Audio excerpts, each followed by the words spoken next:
Bismillahirrahmanirrahim. Assalamualaikum warahmatullahi wabarakatuh. Selamat sore teman-teman semua. Alhamdulillah kita dapat berkumpul di sore hari yang cerah ini. Eh, Tak kenal maka tak sayang, maka perkenalkan terlebih dahulu. Saya Samaratul Janiah, biasa dipanggil Uni Nia. Sekarang sehari-hari beredar di rumah konseling di Air Tawar bersama Ibu Miftahul Hayati MC psikolog. Kami bersama-sama di BIC Padang dan di rumah kawan. Lalu apa sih? Mungkin teman-teman ada yang tiba-tiba dapat link atau tiba-tiba dapat ajakan. Ini acara-acara apa gitu. Saya beri pengantar sedikit sebelum kita beralih kepada narasumber-narasumber keren kita gitu. Eh, Awalnya ini cerita sedikit flashback. Saya bersama Dokter Wawan ya, kita panggilnya Dokter Wawan aja lebih santai gitu. Kami sebenarnya teman satu SD gitu, teman satu SD yang bertemu beberapa tahun belakang dan memang setelah sekian lama tidak bertemu, kami membuat support group lah. Kami bikin WA group, kemudian saling bercerita setelah sekian lama tak berjumpa gitu. Dan ternyata itu kerja dengan cukup efektif gitu untuk teman-teman yang memang apa ya, kadang kita cuma mencari teman ngobrol gitu.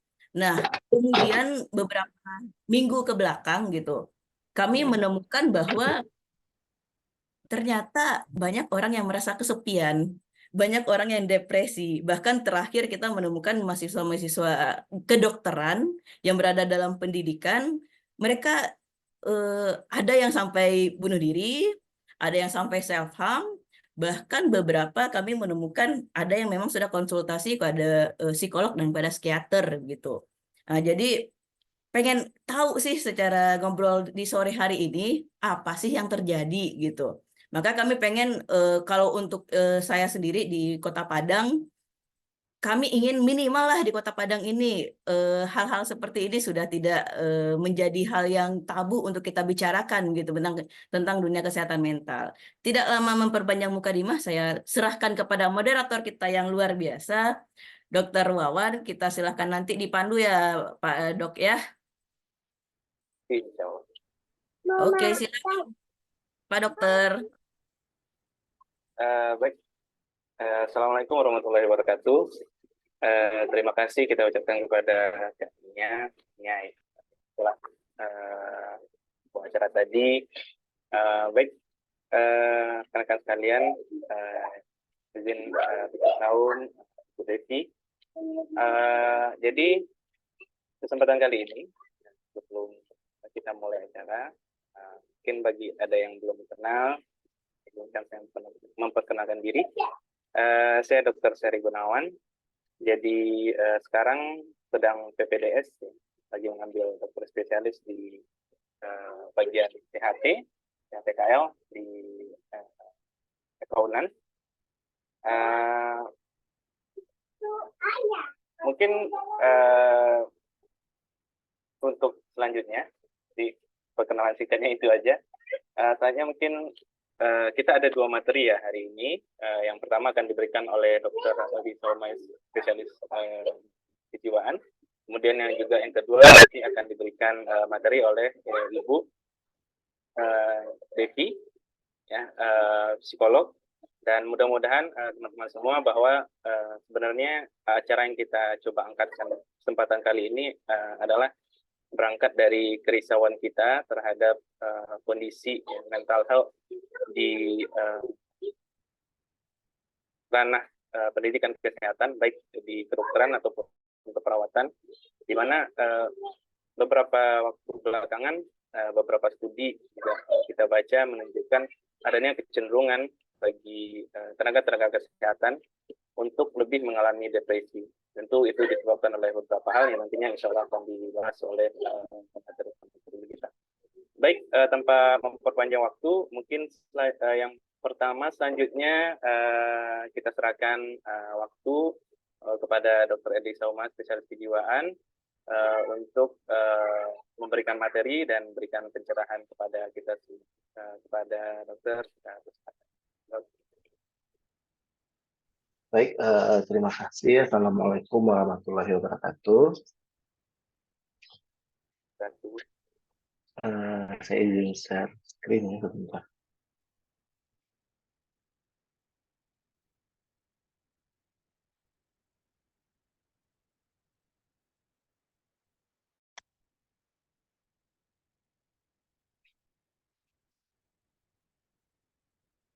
Oke, mudah-mudahan terlihat. Apa sudah terlihat, Dokter Wawan? Ya,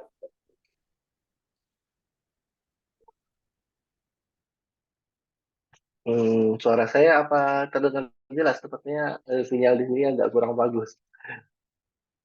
sudah kelihatan. Ah, ya. Baik, terima kasih. Pertama kali saya ucapkan terima kasih kepada Dokter Wawan ya yang pertama kali menghubungi saya untuk kebetulan dapat sharing sore hari ini. Kebetulan banget jadwalnya juga pas, jadi bisa alhamdulillah bergabung. Ini saya ucapkan terima kasih kepada semua pihak, termasuk rumah konseling dan rekan-rekan yang apa ber eh, bekerja keras untuk mengangkatkan acara pada sore hari ini ya. Sebelumnya saya perkenalkan, saya Dr. Eldi Salma, spesialis kedokteran jiwa, biasa dipanggil Dokter Saum. Ya, saya sehari-hari bekerja sebagai staf pengajar di Departemen Psikiatri Fakultas Kedokteran Universitas Andalas serta di KSM Jiwa Rumah Sakit Umum Pusat Dr. M. Jamil Padam. Kalau di Fakultas Kedokteran kan jika mereka pendidik klinis di Fakultas Kedokteran maka ada di RSUPM Jamil. Sore hari ini kita akan ulas sedikit tentang kesehatan mental pada setting pendidikan klinik ya. Nah, mengapa ini menjadi sebuah perhatian khusus ya. Banyak penelitian, beberapa penelitian mengatakan bahwa tingkat stres pada mahasiswa-mahasiswa kesehatan dan mahasiswa kedokteran itu memiliki tingkat stres yang cukup tinggi dibandingkan dengan waktu itu ada beberapa penelitian yang membandingkannya dengan mahasiswa pendidikan di teknik ya. Jadi tingkat stresnya lebih tinggi dan hasilnya cukup signifikan berdasarkan eh, dari penelitian tersebut hasilnya cukup secara statistik dikatakan cukup signifikan ya. Kenapa kira-kira tingkat pendidikan klinik itu dikatakan tingkatnya stres ya? Di klinis ini kita bisa ada residen, ada dokter muda, kemudian ada praktikan nurse ataupun praktikan D3 keperawatan, kebidanan dan D3 kebidanan dan lain-lainnya ya. Nah, tuntutan ilmiahnya juga mengiringi selain hanya mengikuti kegiatan klinis di rumah sakit juga harus memenuhi tuntutan-tuntutan ilmiah. Harus mengikuti bedside teaching, harus tampil test report, harus tampil journal reading dan segala macamnya. Itu perlu persiapan di antara kesibukan-kesibukan berada di rumah sakit. Metode pembelajarannya sangat berbeda ya, dituntut lebih mandiri, kadang-kadang mereka kebingungan ya ketika harus belajar sambil terus praktek klinis sambil mencari teorinya dan lain-lainnya ya. Belum lagi harus menyesuaikan diri dengan teman-teman, dengan senior dan dengan dosen-dosen yang tentu sangat heterogen gayanya masing-masing ya, semuanya berbeda. Tipe nanti berpindah stase lalu bertemu dengan teman-teman yang berbeda, senior yang berbeda, dengan dosen-dosen yang juga berbeda dan masing-masing tentu punya tipikal sendiri dan itu dapat menyebabkan tingkat stres yang cukup tinggi pada mahasiswa-mahasiswa kesehatan ya. Kemudian untuk praktek mahasiswa kesehatan tentu harus praktek di rumah sakit ya, apapun jenis mahasiswa kesehatannya. Nah, di situ dia juga harus menyesuaikan diri dengan pegawai rumah sakit, semua yang terlibat di rumah sakit, mulai dari cleaning service sampai ke dewan direksi macam-macam ya. Terutama di mana ruangan tempat dia praktek ya. Di situ ada tentu ada dokter spesialis, dokter, ada perawat dan lain-lainnya. Harus menyesuaikan diri dengan kondisi tersebut. Dan pola pendidikannya dinamis ya, terus bergerak istilahnya mungkin ya. Karena ya apa yang dipelajari hari ini belum tentu apa yang dia baca tadi malam ketemu pasiennya pagi ini. Lalu ternyata berbeda yang ada hari ini beda dengan biasanya sehari-hari dan lain-lainnya ya. Jadi ya, pola pendidikan yang dinamis gitu ya. Belum lagi ada kewajiban jaga malam ya sehingga kurang tidur, kemudian ada kewajiban sementara dia tetap jaga malam dia tetap harus mempersiapkan ilmiah dan lain-lainnya. Sehingga kebanyakan mereka kemudian kesulitan untuk mengatur waktunya sendiri ya. Waktu untuk belajar kurang, kurang juga kesempatan bersama keluarga itu menyebabkan tekanan-tekanan di pendidikannya menjadi lebih tinggi ya sehingga ya kadang-kadang merasa sendiri, lonely, merasa tidak ada yang membantu dan lain-lainnya.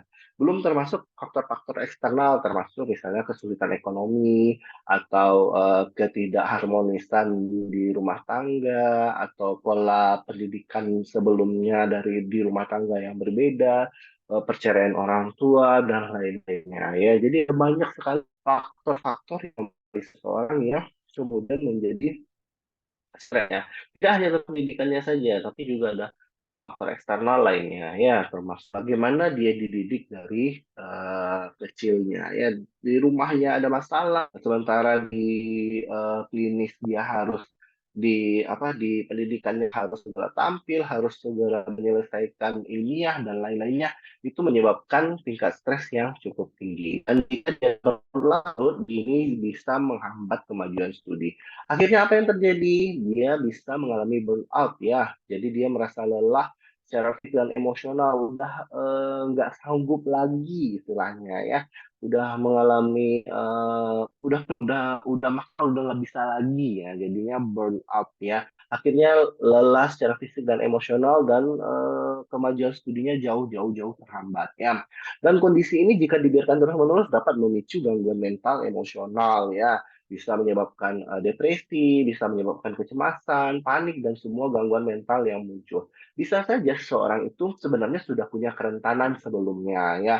Mungkin memang sudah menderita gangguan mental sebelumnya. Nah, ketika tekanan di pendidikannya begitu tinggi, ya bisa bertambah atau malah malah kambuh yang sudah sebelumnya. Hingga bisa dalam kondisi yang sangat berat, depresi, dia bisa menyakiti diri dan memiliki ide-ide untuk suicide. Nah, ini yang harus kita hindari. Ya, dan ini rentan sekali, apalagi pada generasi generasi Z yang tumbuh di kemajuan teknologi saat ini. Ya, jadi kita harus perhatikan ya bahwa semua orang bisa mengalami burnout apa karena faktor-faktor internal, eksternal dan lain-lainnya dalam pendidikan membuat kita merasa kewalahan dengan situasi ini. Lalu apa yang bisa kita lakukan? Ya, udah jelas ini begitu padatnya, ini begitu menekannya. Nah, supaya tidak burn out dan tidak mengalami gangguan mental emosional, apa aja yang bisa kita lakukan ya? Pertama, lakukan self observasi untuk diri Anda ya. Ya, lihat diri Anda ya. Tuliskan apa saja yang membuat pikiran Anda kalut atau mengganggu. Kita urai maksudnya ya. Oh, jadi saya belum selesai case report, makalah case report saya belum selesai, jurnal reading saya belum selesai, referat saya belum selesai ditulis dia. Lalu untuk situasi-situasi tersebut apa saja yang akan kita lakukan? Kita lalu kita lihat mana yang lebih dahulu yang harus selesai. Kita urutkan lagi. Kemudian kita lakukan, apakah berhasil atau tidak berhasil untuk melakukan tersebut. Kita ulangi seperti itu. Kita mengobservasi diri kita sendiri sehingga kita dapat mengurai faktor-faktor yang harus kita selesaikan. Jadi saya cash report belum beres, SPP belum dibayar, orang tua belum mendukung dan lain-lainnya ditulis semuanya kita lakukan self observasi sehingga kita sadar bahwa ada banyak hal yang harus kita bereskan lalu kita bereskan satu persatu. Kemudian yang kedua yang bisa kita lakukan adalah afirmasi positif ya. Berikan kekuatan pada diri dengan kalimat-kalimat positif ya. Ya, berikan kekuatan karena tidak ada yang lebih buruk daripada penghakiman dari diri sendiri ya. Jadi kita bilang kita tidak mampu, semudah apapun itu kita pasti tidak akan mampu. Jadi menghakimi diri sendiri itu lebih buruk. Yang menyebabkan kita kemudian jatuh kepada saham sampai suicide mungkin salah satunya adalah kita menghakimi diri sendiri, tidak ada harapan lagi, tidak ada gunanya saya lagi hidup. Ya, maka kita harus berikan afirmasi positif pada diri kita. Kalau perlu ditempel gitu di dinding kayak gambar ini, ya, ditempel gitu. Saya bisa menyelesaikan semua ini. Saya mampu mengatasi hambatan ini. Jadi positif ya. Saya akan berusaha maksimal untuk ini. Ditulis kalau perlu, ditaruh di mejanya, di mana, di kamarnya dan segala macamnya. Sehingga dia memberikan asupan positif pada diri sendiri ya.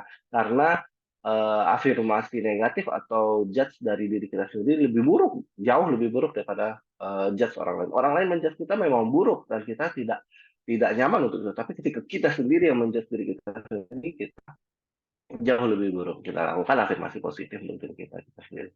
Kemudian kita lakukan relaksasi ya pada situasi sangat stres atau cemas atau tertekan, kita dapat melakukan relaksasi. Aduh, ini kenapa ini?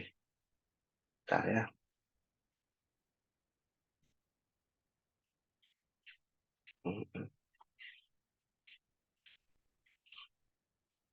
Hmm, tiba-tiba dia mengupdate. Bentar ya.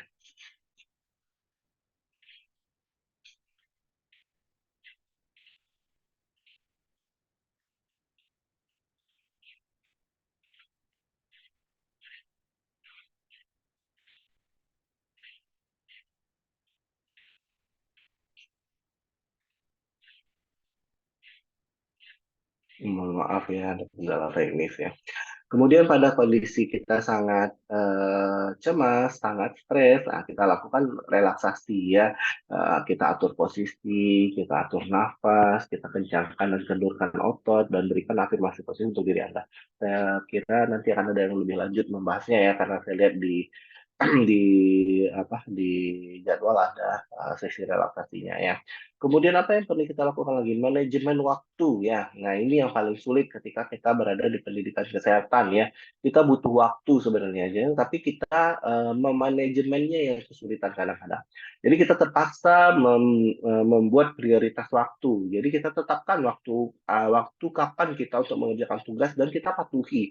Lakukan dengan fokus dan singkirkan yang membuat distrak ya. Mungkin contohnya nih pada pasien-pasien saya atau klien-klien saya yang datang ke praktek yang kesulitan untuk menyelesaikan skripsinya itu sampai dibikin skripsi time. Misalnya Senin, Selasa, Rabu kita mengerjakan skripsi dari jam 8 sampai jam 10 dengan mematikan paket data dan lain-lainnya sehingga kita fokus tetap di begitu. Lalu buat target yang realistis ya. Jadi kalau membuat target nggak boleh yang tidak realistis. Kita lihat ini tugas terlalu banyak, nggak mungkin dikerjakan dalam satu malam. Jadi kita bikin targetnya. Separuh akan saya kerjakan saat ini, lalu sepertiga akan saya kerjakan kapan, lalu kapan lagi. Sehingga semuanya realistis dan kita bentukkan skala prioritasnya ya. Dan di antara kondisi-kondisi itu kita harus memberikan waktu untuk istirahat. Nah, ketika kita sudah menyelesaikan satu atau dua poin penting, kita memberikan waktu untuk istirahat sebentar, sekedar minum atau segala macam pun. Dan kita juga berikan waktunya jelas ada kapan waktu untuk istirahat, kapan untuk belajar, kapan untuk hobi, jangan menumpuknya semuanya. Jadi kemudian jangan menumpuk-numpuk tugas ya. Dan ketika dia menumpuk di akhir itu membuat Anda lebih burnout lagi, panik lagi dan segala macamnya. Sehingga perlu kita manajemen waktunya supaya tidak menumpuk di akhir. Nah, sambil itu tetap perhatikan kebutuhan Anda tetap terpenuhi. Ya. Kemudian problem solving ini penting ya, karena banyak sekali masalah. Kita hidup pasti banyak sekali masalah ya. Pertama kita identifikasi sebenarnya apa saja sih masalah saya ya. Masalah saya apa aja biasanya kita bantu ya kalau datang itu kita bantu. Kita identifikasi apa saja sih masalah saya, yang mana yang belum beres, mana yang selesai dan mana yang belum selesai, mana yang harus diselesaikan segera. Itu kita bangun alternatifnya setelah kita identifikasi, kita cari beberapa alternatifnya, kita evaluasi alternatif pemecahannya itu bagaimana, yang dengan solusi-solusi yang paling baik yang pernah kita tahu. Kita cobakan dan ternyata kalau nggak susah, nggak bisa diselesaikan, kita gunakan cara yang lain. Kita harus lakukan ini untuk semua masalah kita. Karena masalah yang dibiarkan tidak selesai itu bisa seperti api dalam sekam, suatu saat dia meledak sehingga dia bikin kita burn out lagi kalau masalah kita tidak pernah dibereskan. Jadi supaya lebih tenang, diselesaikan masalahnya. Jangan lupakan untuk memberikan reward untuk diri Anda ya. Nah, kalau udah beres, eh, tesisnya udah beres atau eh, tampil ilmiahnya udah selesai, ya berikan reward untuk diri Anda untuk pencapaian ini, berikan selamat untuk diri Anda. Mungkin yang nggak perlu mahal-mahal ya, nggak perlu pakai kado sebanyak ini juga ya. Jadi bisa mungkin, ya kalau udah selesai gini saya mau minum es kelapa di pinggir pantai, oke ya. Lakukan apa-apa saja yang membuat Anda senang ya. Misalnya kalau saya udah selesai seperti ini, saya mau bersepeda gitu ya. Kalau zaman saya PPDS dulu saya lari di Gasibu ya, atau saya makan makanan Padang gitu ya. Itu kita lakukan untuk kita senang. Kita cari bentuk healing-healing singkat. Healing-healing singkat murah dan bisa dikerjakan dalam waktu yang singkat. Ya misalnya ya seperti itu, lari sore sebentar ya, atau minum es kelapa muda di pinggir jalan. Nah, itu seperti itu adalah bentuk healing-healing singkat. Kan healing nggak mesti pergi ke mana jauh-jauh dan segala macamnya ya. Bisa kita lakukan. Jadi ketika Anda momen, Anda perlu waktu sebentar untuk diri Anda, ya minum es kelapa muda, atau jalan kemana, atau sekedar duduk di pinggir pantai, atau sekedar pergi berputar-putar saja di minimarket atau di mall, udah selesai ya. Jadi kita cari bentuk healing singkat yang bisa dikerjakan dalam 1 sampai 2 jam saja, atau lari sore sejam setengah jam sudah cukup untuk memberikan Anda waktu untuk pulih. Ya, jadi berikan penghargaan untuk pencapaian Anda. Karena setelah ini selesai akan ada lagi beban berikutnya. Untuk itu kita harus segera. Jadi feelingnya yang singkat, praktis, murah. Nah, gitu ya. Rewardnya juga gitu, yang murah, praktis, dan dapat menyelesaikan. Dalam yang penting selesai ya. Kadang hanya cukup makan 1 coklat sudah. Ini Anda membuat Anda senang. Ya, lakukan hobi Anda. Ya, aktivitas fisik ya. Jadi untuk mengurangi stres kita juga harus terus melakukan aktivitas fisik. Kita harus sempatkan diri untuk berolahraga agar tubuh kita tetap bugar, peredaran darah kita lancar sehingga kita menjadi lebih siap untuk menghadapi banyaknya tekanan dan tuntutan selama perkuliahan di tingkat medis ya. Lalu biasakan punya kebiasaan untuk berbicara pada teman, saudara, dan orang tua ya, karena membicarakan kesulitan pada orang yang Anda percaya itu membantu meringankan beban Anda. Tapi membicarakan tentang masalah Anda itu tidak bisa sama sembarang orang kan. Jadi harus Anda tahu bahwa orang ini bisa Anda percayai. Biasakan membicarakannya. Karena suatu masalah yang sudah mumet di kepala Anda dan nggak bisa ada jalan keluarnya, mungkin Anda butuh pandangan orang lain. Ya, carilah orang-orang yang dapat dipercaya untuk meringankan beban Anda. Ya, jangan memendam permasalahan sendiri, apalagi jika Anda sudah tidak sanggup menahannya. Jadi kalau dipendam-pendam ya kayak bom waktu. Nanti waktu-waktu tertentu dia meledak dan macam-macam efeknya. Jadi biasakan berbicara pada teman, saudara, atau orang tua yang atau teman-teman yang kita percayai, yang bisa kita bicara dengan lebih lega padanya. Ya, jangan lupa istirahat yang cukup. Ya, nah ya dengan tuntutan ilmiah, jaga malam dan segala macamnya dari pendidikan kesehatan ini, pasti kadang-kadang kita jadi sulit tidur atau kurang tidur ya, tidak punya waktu untuk tidur mungkin ya, karena Anda harus mengerjakan banyak hal. Tapi pastikan Anda punya tidur yang berkualitas ya, setiap ya kalau jaga malam mana mungkin nggak tidur mungkin, tapi pada waktu-waktu yang pas anda harus selalu menyempatkan diri Anda untuk tidur. Nah, jika Anda mulai kesulitan tidur, walaupun tidak ada apa-apa, Anda harus perhatikan sleep hygiene-nya ya. Bagaimana pola tidur Anda? Apakah Anda tidur dengan sudah lampu dimatikan, selalu bangun dan tidur di jam yang sama, tidak minum kopi dan kafein di sore hari dan malam hari dan sebagainya. Perhatikan sleep hygiene-nya sehingga Anda bisa tidur dengan berkualitas. Mungkin tidak punya waktu yang panjang untuk tidur, tapi cukup tidur Anda dengan kualitas yang baik. Ya. Lalu perhatikan asupan gizi ya, jangan lupakan bahwa diri Anda butuh gizi yang seimbang ya. Jadi karena saking sibuknya ya skip makan siang, skip sarapan plus makan siang gitu ya. Jadi tidak baik ya. Jadi perhatikan tetap asupan gizi. Ya diusahakan selalu cukup porsi dan gizinya seimbang. Ketika kita sedang padat-padatnya, oke, ya, mungkin kita tunda makan. Tapi seketika sudah ada waktunya, sudah jam istirahat, atau sudah tidak ada pasien pada saat itu, kita makan. Ya, pastikan cukup porsi dan cukup isi. Bukan asal makan ya, apa yang ada aja dimakan. Bukan gitu. Tapi ya jelas ada karbohidratnya, ada proteinnya, ada seratnya. Begitu ya. Jadi perhatikan bahwa porsi gizi kita itu cukup dan seimbang gizinya ya. Memang mungkin pada situasi yang sangat sibuk, kalau residensi misalnya, ya itu bisa kita telat makan. Karena itu biasakan selalu sarapan, ya bisa jadi makan siangnya agak telat.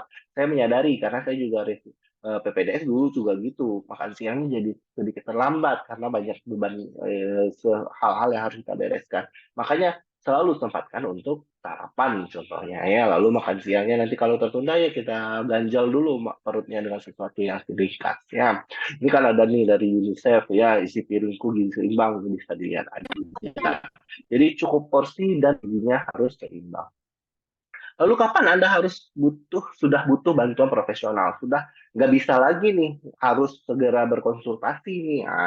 Jika Anda sudah tidak bisa lagi mengendalikan pikiran, perasaan, dan perilaku Anda, kan di bagian jiwa itu kita nilai adalah pikiran, perasaan, perilaku yang seimbang ya. Dan jika udah nggak bisa dikendalikan lagi, pikiran jadi overthinking yang nggak bisa lagi, akhirnya tidak bisa fokus dan selalu berpikiran yang buruk untuk diri Anda dan masa depan Anda, sepertinya Anda sudah butuh ke profesional. Kalau perasaan Anda bisa dikendalikan ya, terlalu sedih, mood swing, atau mudah mood berubah dengan cepat perasaannya, atau selalu cemas, selalu takut, dan lain-lainnya, itu sudah tidak bisa dikendalikan lagi, Anda harus segera berkonsultasi. Atau perilaku Anda mulai tidak adaptif lagi, uring-uringan, emosi tidak stabil, menyakiti diri, dan lain-lainnya. Atau punya gangguan tidur yang menetap, ya. Gangguan tidur itu menetap jika terjadi lebih dari 3 kali seminggu dalam 1 bulan. Ya, dalam tiap minggu itu 3 kali dalam seminggu itu dia kesulitan tidur dan sudah berjalan dalam setidaknya 1 bulan, itu sudah gangguan tidur yang menetap dan itu harus butuh bantuan profesional saat evaluasi sleep hygiene-nya tadi ya. Kemudian mood berubah dengan cepat, mudah menangis, tiba-tiba emosional, uring-uringan, dan lain-lain yang tidak bisa dikendalikan, itu sudah punya datang ke profesional. Menyakiti diri atau malah yang buruk sekali, yang paling lebih buruk lagi adalah ide-ide suicide. Itu sudah jangan ditunda-tunda lagi ya. Kalau Anda sudah menyakiti diri, Anda punya ide-ide mengakhiri hidup, itu harus segera berkonsultasi karena semakin cepat mendapat bantuan profesional, semakin besar kemungkinan untuk pulih. Jadi jangan ragu-ragu untuk berkonsultasi, jangan ragu-ragu untuk menolong diri Anda. Sebenarnya kan berkonsultasi gunanya adalah menolong diri Anda. Ya, jadi jangan ragu-ragu untuk segera datang ke profesional. Secepat mungkin kita harus cari bantuan ahli kesehatan mental. Kan di Padang ya banyak, hampir seluruh rumah sakit ada psikiater. Ya kan semakin cepat kita bertemu dengan ahli kesehatan mental, maka akan semakin besar kemungkinan dan semakin cepat waktu yang kita butuhkan untuk pulih. Semakin lama kita bertemu dengan psikiater, dengan psikolog, semakin buruk kondisinya, semakin banyak waktu yang kita butuhkan untuk pulih, ya, semakin rugi dia jadinya. Jadi jangan malu untuk ke psikolog dan psikiater untuk berkonsultasi, karena ini gunanya untuk membantu diri Anda. Dan ya, seperti yang harus Anda tahu bahwa gangguan mental emosional itu sebenarnya kan ditanggung sama BPJS ya. Bisa ke psikiater pakai BPJS, ambil rujukan aja dari klinik atau dari puskesmasnya. Kita bisa berkonsultasi ke psikiater di rumah sakit terdekat yang menanggung BPJS. Mungkin sekian dari saya. Eh, Mudah-mudahan bermanfaat yang singkatnya. Hmm, Demikian mungkin dari saya. Banyak maaf, mungkin saya kembalikan ke moderator. Assalamualaikum warahmatullahi wabarakatuh. Waalaikumsalam warahmatullahi wabarakatuh. Terima kasih banyak kita ucapkan kepada Dr. Naum. Alhamdulillah ya. Jadi itu paparan tadi bagi kita semua. Semoga yang disampaikan itu kita bisa cerna tuh bahwa kapan sih kita udah butuh profesional untuk bantu kita. Nah memang ya kalau di proses pendidikan kesehatan itu tentu berbeda dengan proses pendidikan pada umumnya. akan tentu sangat berbeda. Baik, mungkin untuk selanjutnya kita lanjutkan kepada pemateri kedua, yaitu Ibu Desi Aryani, Magister Psikolog. Psikolog, ya Bu ya. Nah, kita nggak biasa nih Bu. Ini di belakang ini. Yang insya Allah akan memberikan materi kedua, dan mari sama-sama kita simak. Mudah-mudahan bermanfaat bagi kita semua, dan kita dengarkan bersama. Dan kepada Ibu Delvi, waktu dipersilakan. Baik, terima kasih kepada moderator. Bismillahirrahmanirrahim. Assalamualaikum warahmatullahi wabarakatuh. Waalaikumsalam. Baik, terima kasih atas kesempatannya pada sore hari ini. Izin saya juga akan share screen, ya, ini dibantu oleh Uninya. Oke. Ini sepertinya tampilannya masih tampilan ini, Kak.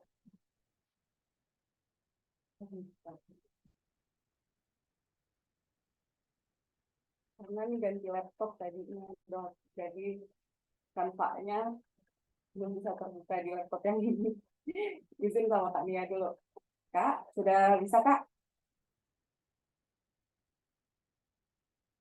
Oke. Baik.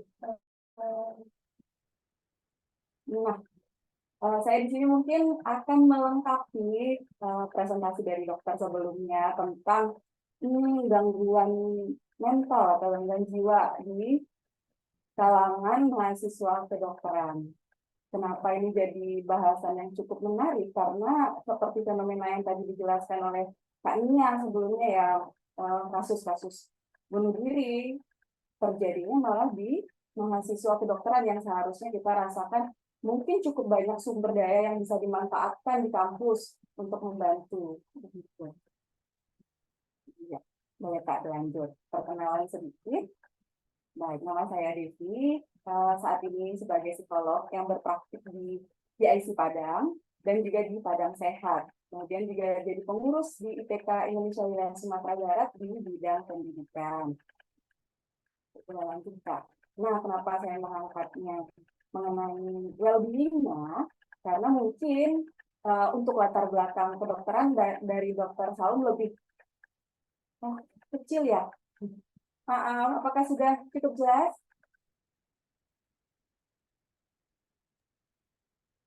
Jelas. Di saya sih jelas, cukup jelas. Jelas ya Bu. Jelas ya, Dok ya. Iya. Tadi sudah cukup banyak pemaparan dari Dokter Saum dan pastinya lebih komprehensif gitu. Kemudian mungkin saya hanya akan menambahkan beberapa poin dan akan lebih spesifik ke gangguan pikiran atau pemikiran nanti ya, Dok ya, overthinking khususnya. Baik, boleh lanjut, Kak. Nah, kita bahas dulu tentang kesehatan mentalnya. Menurut WHO ini, kesehatan mental itu akan terwujud apabila hati dan pikiran terasa bahagia. Kalau salah satu saja ini nggak checklist, itu perlu dipertanyakan. Kemudian sanggup menaklukkan rintangan kehidupan, artinya kita bisa menjalankan fungsi-fungsi kita dengan sebagaimana mestinya, tidak ada halangan, tidak ada gangguan ya. Kemudian bisa menerima sesama dengan baik, artinya tidak ada konflik interpersonal yang begitu mengganggu. Kalau konflik-konflik sedikit pasti ada, tapi ini yang sangat mengganggu. Kemudian memiliki pandangan positif pada diri sendiri dan orang lain. Kadang kita bisa melihat positif ke diri sendiri, ke orang lain tidak, atau sebaliknya. Gitu. Tadi sudah cukup banyak dijelaskan oleh dokter semuanya. Dan ini semua poin-poinnya harus diceklis sampai akhirnya kita dinyatakan sehat secara mental atau secara jiwa. Ya, lanjutkan. Nah, karena ini bahasannya tentang mahasiswa Fakultas Kedokteran, akhirnya saya sempat searching beberapa jurnal yang membahas tentang ini dan cukup menarik karena bahasannya ya beda jurnal akan beda hasil. Tapi ini yang menarik dari penelitian siapa yang tadi di Lampung ya, Mila. Karena katanya pertambahan psychological distress pada mahasiswa kedokteran itu cukup signifikan pertambahannya sepanjang tahun pendidikan. Jadi pada awal masuk itu kurang lebih sama dengan rata-rata populasi secara global. 3% gangguan psychological distress-nya. Kemudian untuk tahun pertama itu bertambah 2 sampai 3 kali, yaitu 10% kurang lebihnya. Tahun kedua dan ketiga naik lagi jadi 21%, dan di tingkat akhir jadi 40%. Tanpa membandingkan atau merendahkan jurusan pendidikan yang lain, tapi kita harus akui bahwa kuliah di kedokteran itu sumber stresornya jauh lebih berat, jauh lebih banyak gitu ya. Tadi seperti dijelaskan oleh Dr. Saung, waktu untuk kehidupan pribadi mungkin akan jadi sangat terbatas karena kita dikejar-kejar oleh bahan materi kuliah yang banyak yang harus diselesaikan dalam waktu terbatas. Kemudian juga masa kuliah jauh lebih lama dibandingkan jurusan yang lain, dan ada tugas klinik tadi itu ya dokter ya, dinas malam dan sebagainya, dengan tugas-tugas yang juga pastinya banyak. Ya kita juga mengalami hal itu waktu kuliah, tapi sepertinya kalau membayangkan masuk kedokteran tuh lah luar biasa. Saya dulu juga punya teman yang kuliah di kedokteran, janjian ketemu aja itu susahnya, ya ampun. Harus bikin janji dari jauh-jauh hari untuk mengatur waktu supaya bisa ketemu dan main bareng. Karena harinya temennya udah habis untuk kuliah, jadi saya nggak bisa membayangkan tuh gimana beratnya kuliahnya. Ya. Kemudian kita lihat, nah alasan-alasannya kalau dilihat secara umum kurang lebih ada 4 faktor akhirnya yang jadi sumber stresornya. Yang pertama itu masalah itu hubungan relationship ya, bisa pertemanan atau intimate relationship. Itu dari semua responden ada sekitar 20,2% yang mengeluhkan hal ini. Kemudian akademik ini tadi beban kuliah, jam kuliah dan sebagainya. Itu ada di 31,9%, ini yang paling banyak dikeluhkan. Dan masalah kepribadian ini ya finansial, masalah dengan orang tua, masalah mungkin sudah ada faktor sebelumnya, misalkan kecemasan atau hal-hal lain, nah itu ada di 26,6%. Dan terakhir lingkungan atau budaya kampus, ya itu ada sekitar 21,3% yang mengeluhkan hal ini. Biasanya ini untuk yang akhirnya ngekos ya dari tempat tinggalnya sebelumnya, kemudian pindah ke lingkungan kampus, ada proses adaptasi, ada proses menyesuaikan diri lagi dengan situasi yang baru di kampusnya. Selanjutnya, nah yang dirasakan apa ketika sudah muncul stres? Ini nggak hanya untuk mahasiswa kedokteran ya, ini untuk semua. Ada perasaan sulit fokus, sakit kepala, rasa lelah yang berlebihan tadi burnout disebutkan oleh Dr. Saung, perasaan cemas, turunnya rasa percaya diri, kemudian gampang sekali senggol bacok, mudah marah gitu ya.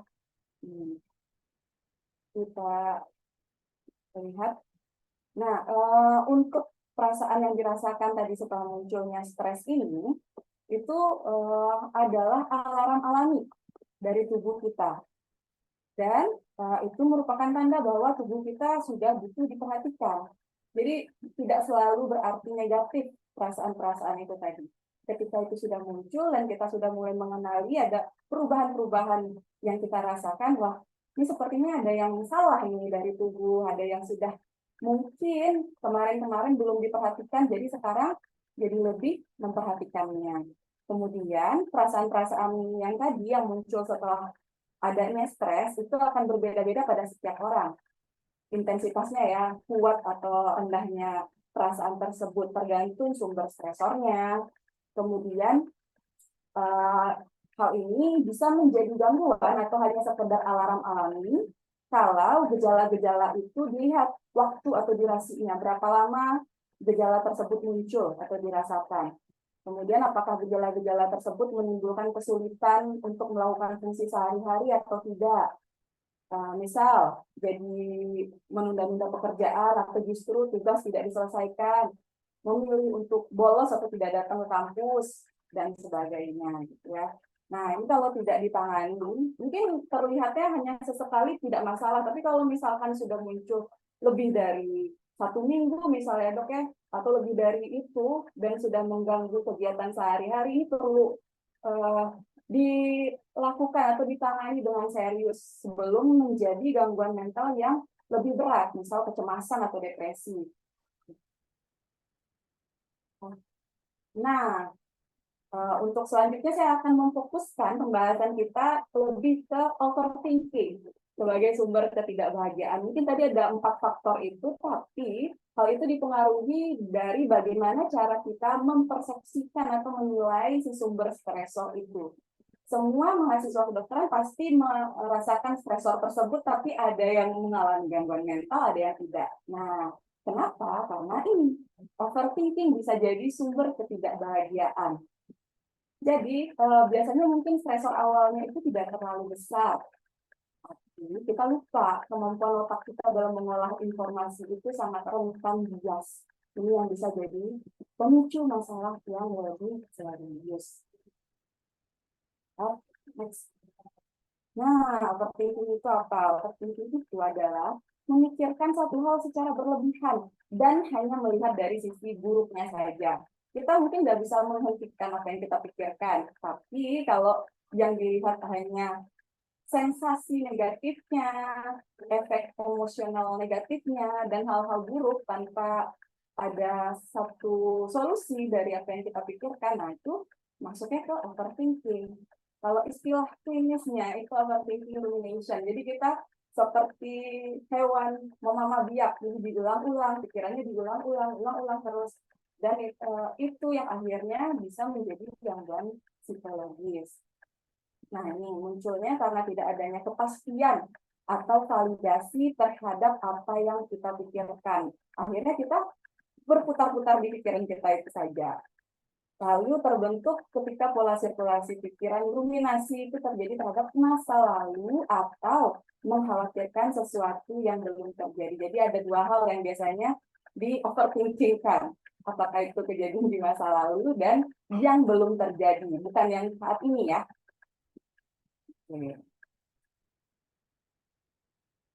Nah, ini ada satu quotes yang saya suka. We suffer more often in imagination than in reality. Jadi, kebanyakan kita itu justru mengalami kesulitan yang lebih berat di dalam pikiran dibandingkan pada kenyataannya. Kenapa? Karena di next slide, memang pikiran kita bisa salah. Apa yang kita pikirkan itu tidak selalu benar. Ketika kita meyakini sesuatu sebagai suatu kebenaran, otak kita dengan sangat canggihnya dan otomatis akan melengkapi data-data yang kosong. Jadi kayak puzzle yang kosong itu dilengkapi oleh data kita sesuai dengan apa yang kita yakini. Bisa jadi apa yang kita yakini itu adalah sesuatu yang salah. Kesalahan berpikir ini disebutnya distorsi kognitif.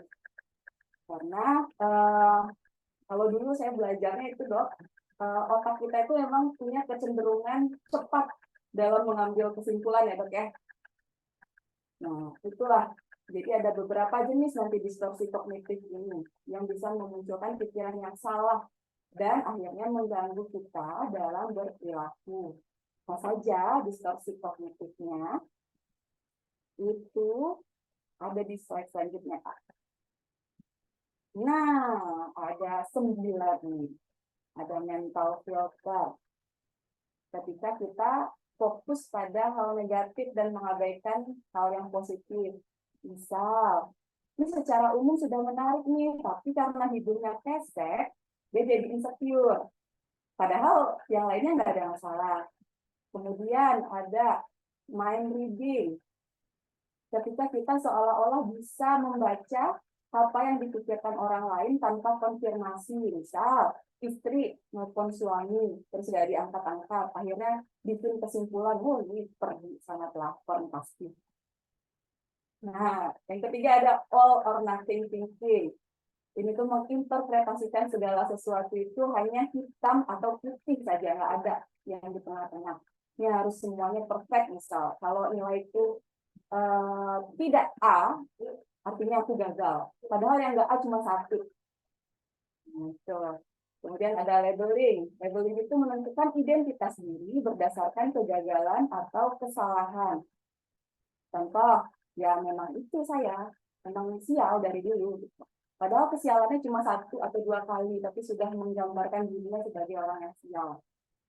Kemudian ada magnification, membesar-besarkan suatu hal, baik itu kesalahan atau kesuksesan. Nah, misal, oh cuma segitu, kalau gitu semua orang juga bisa. Padahal dia belum nyoba, dia hanya merendahkan orang lain akan kemampuannya, misal. Kemudian ada personalisasi. Personalisasi ini cenderung menyalahkan diri sendiri atau mengambil tanggung jawab atas sesuatu. Misalkan kalau satu tim mengalami kegagalan, oh ya, kegagalan ini adalah karena kesalahan. Padahal ini tim, yang artinya ada semua orang berkontribusi.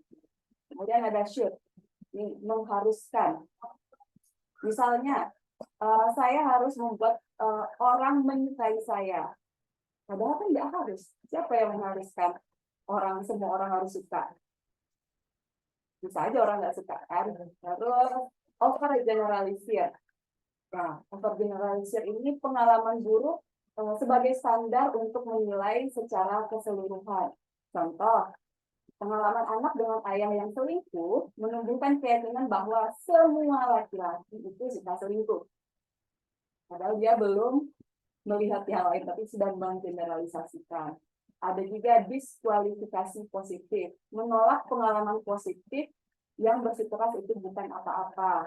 Misal, itu nggak seberapa, oh itu nggak ada apa-apanya, oh ya itu nggak ada artinya. Atau ada juga, misalkan dia saat ini sedang merasakan kebahagiaan, tapi dia langsung memunculkan pikiran kebahagiaan ini pasti diikuti oleh sesuatu yang menyedihkan nantinya. Nah, itu juga diskualifikasi positif. Dia tidak menikmati perasaan bahagianya saat ini, tapi memikirkan kemungkinan buruk yang akan terjadi di kedepannya. Nah, gimana caranya untuk bisa menghentikan overthinking ini? Kita lihat sebentar ini. Ada waktu beberapa detik, mungkin 5 atau sampai 10 detik, coba pikirkan hal lain selain kucing pink. Silahkan.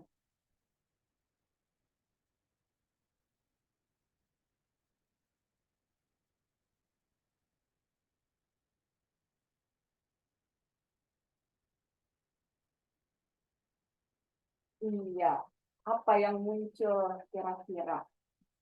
Selain kucing pink, silahkan, Bapak moderator. Kalung hatinya. Kalung hatinya kali ya, Bu. Kalung hati. Iya. Kucing tersenyum ya. Bagus. Tapi ini biasanya ketika muncul kalimat, coba pikirkan hal lain selain kucing pink. Kita mungkin berusaha untuk memikirkan hal-hal lain. Misalkan kalung hatinya, senyumnya, matanya. Tapi gambaran si kucing pink ini akan muncul. Ya tidak, Bapak? Tunggu.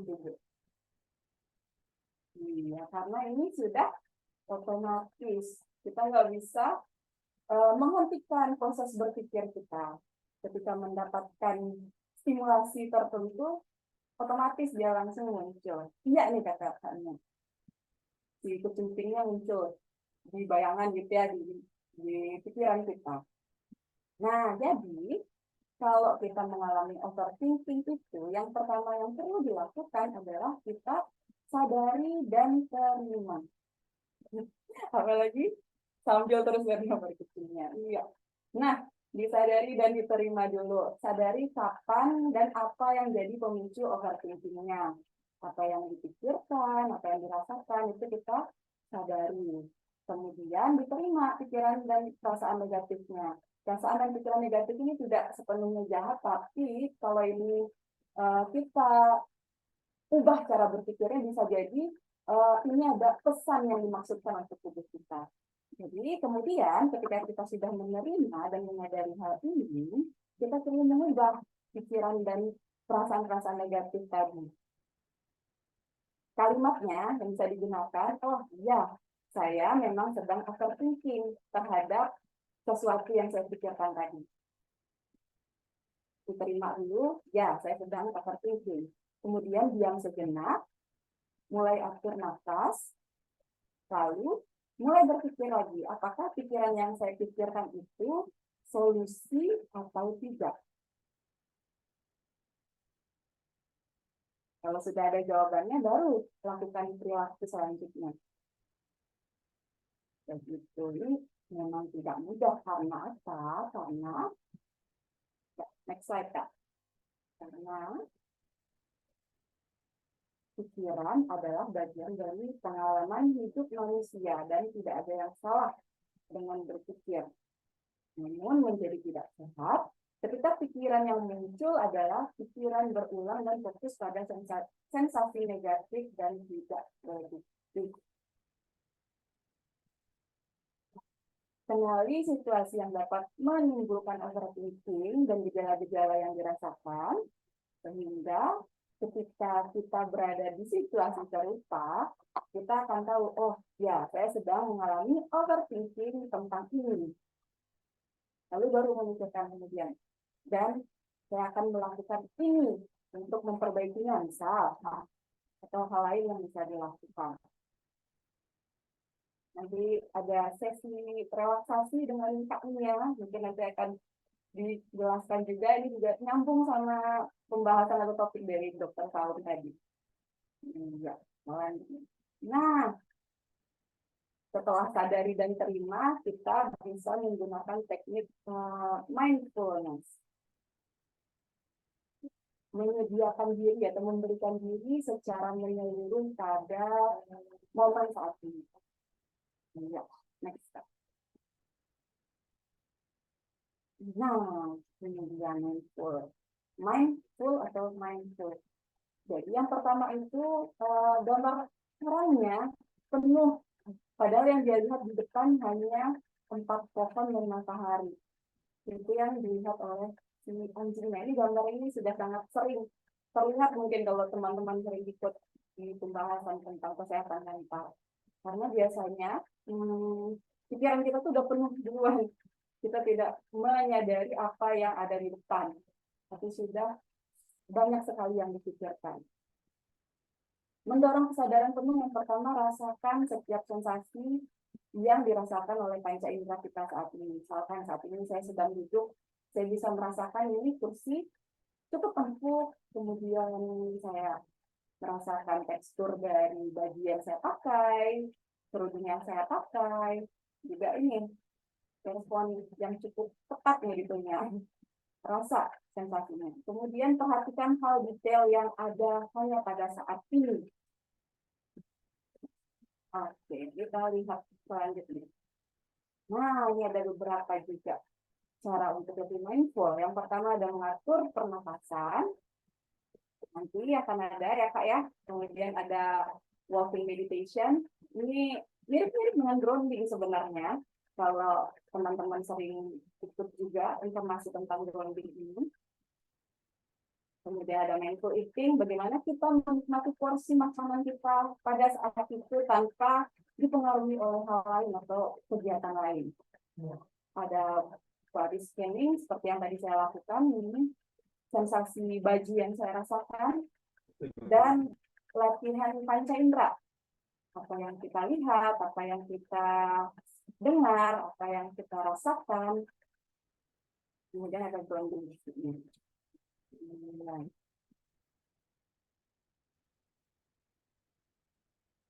Lalu selanjutnya fokus pada hal yang bisa kita kendalikan saja. Ada hal-hal yang bisa kita kendalikan, ada yang tidak bisa kita kendalikan. Yang bisa kita kendalikan apa? Sikap kita, perkataan kita, perilaku kita, pikiran kita, keputusan kita, dan perasaan yang kita rasakan.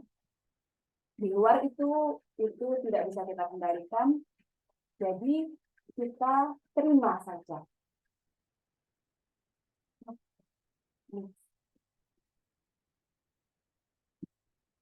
Dan mempelajari coping yang adaptif. Ini tambahan saja dari penjelasan Dr. Saung tadi sudah cukup banyak. Kebetulan isinya akhirnya berbeda tanpa kami ada janjian sebelumnya. Nah, mempelajari coping adaptif. Yang pertama itu journaling. Biasanya tuh kalau klien datang nanyain, yang ditulis apa Pak? Bisa 2 macam. expressive writing itu menuliskan apa yang membuat kita tidak nyaman, apa yang kita pikirkan, apa yang kita rasakan. Bahkan sekedar coretan yang tidak jelas pun itu bisa dijadikan bentuk journaling. Berarti yang dalam pikiran kita ya garis-garis yang tidak jelas itu. Atau yang kedua bisa reflective writing. Kita menuliskan apa yang kita pelajari hari ini, apa yang kita syukuri hari ini, atau apa yang kita peroleh hari ini. Itu bisa bentuk journaling. Yang kedua, coping adaptifnya. Nah, ini tadi juga sudah dibahas oleh Dr. Saung. Pilih teman yang baik untuk kesehatan mentalnya. Kenapa? Karena kita nggak bisa memungkiri bahwa lingkungan sosial itu punya pengaruh yang besar terhadap bagaimana cara kita berpikir. Ketika kita bicara dengan teman yang terampil dalam mengelola emosinya, kita sedikit banyak bisa belajar dari teman tersebut cara mengelola emosi. Begitu juga sebaliknya. Dan berdiskusi dengan orang terdekat bisa membantu kita untuk melihat permasalahan yang dialami dari sudut pandang yang lain. Kemudian, yang ketiga, nah, secara spiritual, karena kebetulan kita semuanya beragama Islam dari data yang sudah diperoleh. Jadi ini yang pertama kita perlu berprasangka baik terhadap Allah, diri sendiri, dan orang lain. Berprasangka baik terhadap Allah ini dapat membantu memunculkan rasa optimis, rasa tenang, meminimalisir stres, dan menjadikan kontrol diri lebih baik. Kemudian ada hasil penelitian juga, ini bukan muslim ya, dan ini di luar negeri. Katanya ternyata ibadah dan berada di tempat ibadah dapat mengurangi gejala menarik diri yang muncul ketika overthinking. Nah, ini juga tambahan tadi. Kapan akhirnya butuh bantuan profesional, bisa ke psikiater atau ke psikolog. Ketika yang pertama sudah terlalu kewalahan dengan mencoba semua cara yang sudah disampaikan tadi, kayaknya belum bisa ini. Nah, berarti sudah kewalahan. Kemudian adanya keluhan fisik yang menyertai, biasanya itu mah ya dok ya, banyak sekali yang datang, sakit kepala juga.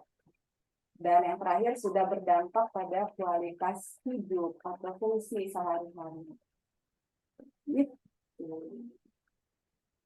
Nah, ini yang terakhir kalimatnya. Pikiran itu bagaikan otot.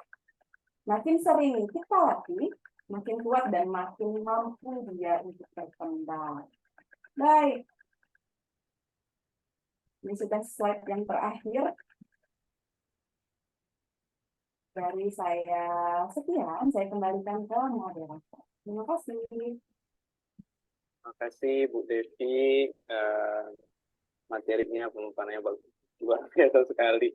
Buka wawasan kita yang baru, oh iya ternyata ada beberapa yang bisa kita lakukan buat ini. Mungkin selanjutnya bagi ibu-ibu atau teman-teman semua yang ada pertanyaan, silahkan diketik di kolom komentar atau raise hand boleh ditujukan kepada Salam atau Devi. Kita diskusinya santai aja, ngobrol sore bareng aja biar enak. Jadi memang kesehatan mental ini makin hari makin ini ya Bu ya, makin hari itu kayaknya makin berat saja, sepertinya makin berat. Mungkin gadget juga kali jadi salah satu. Mungkin ada dari semua yang ikut bergabung yang ingin bertanya, silakan.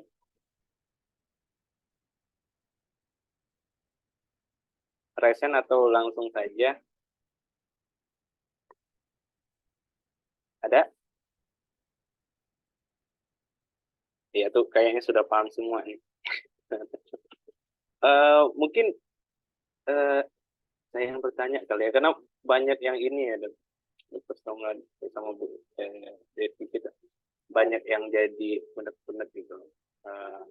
Kayak tadi kan salah satu yang bisa kita lakukan tuh ngobrol ya, Bu Devi, ngobrol sama orang yang bisa kita bisa share lah gitu, kita bisa bagi duka terbuka. Nah, yang jadi masalahnya ini, kadang kan cari orangnya itu susah. Kadang kita ngomong, kita ngomong nih, ada temen saya kita ngomong A, ternyata bocor. Keluarnya kalau bocornya A juga sih nggak apa-apa, keluarnya A tambah 1. Nah, itu gimana tuh cara cari orang yang bisa kita percaya tuh, Dr. Saung, Bu Devi? Dr. Saung dulu mungkin ya, Nah, gimana boleh ya. tuh? Ya, memang begitu, Terwan. Nah, jadi kita memang dianjurkan bicara kepada orang yang bisa kita percaya. Jadi sebelum kita bicara, kita kan biasanya sudah mengenal dulu lawan bicara kita. Jadi jangan oversharing, ya, jangan oversharing sama orang-orang itu orang lingkaran terdekat kita. Nah, sebenarnya kita punya banyak orang dalam lingkaran hidup kita. Ya, mulai dari hitungan kita adalah saudara kandung, orang tua,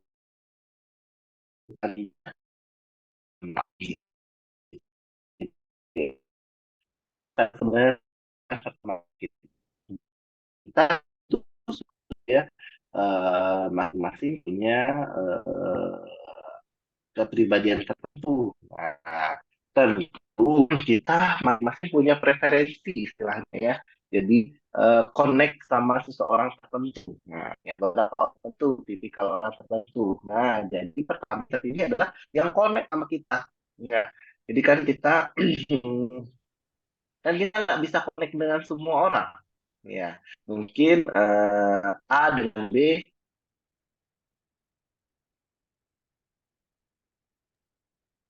Terlempar, Dokter Saung. Kayaknya dokter Naomi ya. Dilanjutkan sama Bu Devi saja, silakan. Baik, ya melengkapi tadi yang disampaikan oleh dokter Saum. Betul.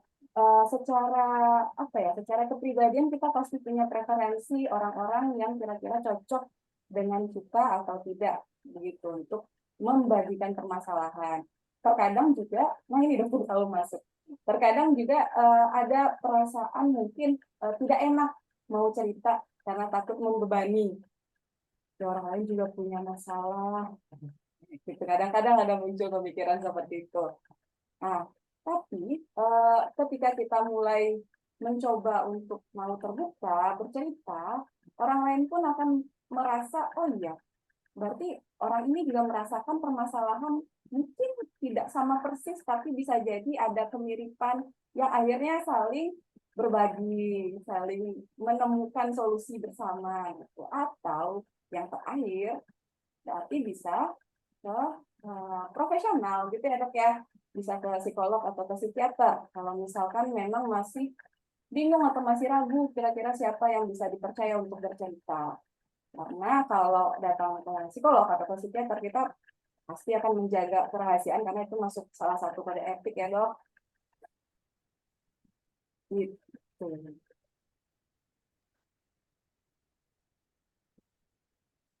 Tapi itu setelah tidak Sorry ada tadi lagi. gangguan jaringan di Terlempar sini. Iya dok. Ya, terlempar tadi ya.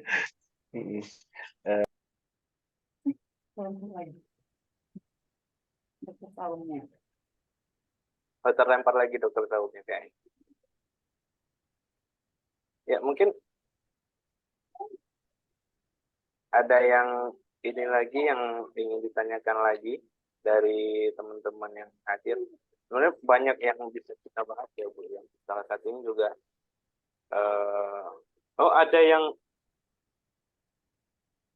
ini nih kayaknya sudah masuk tidak pertama.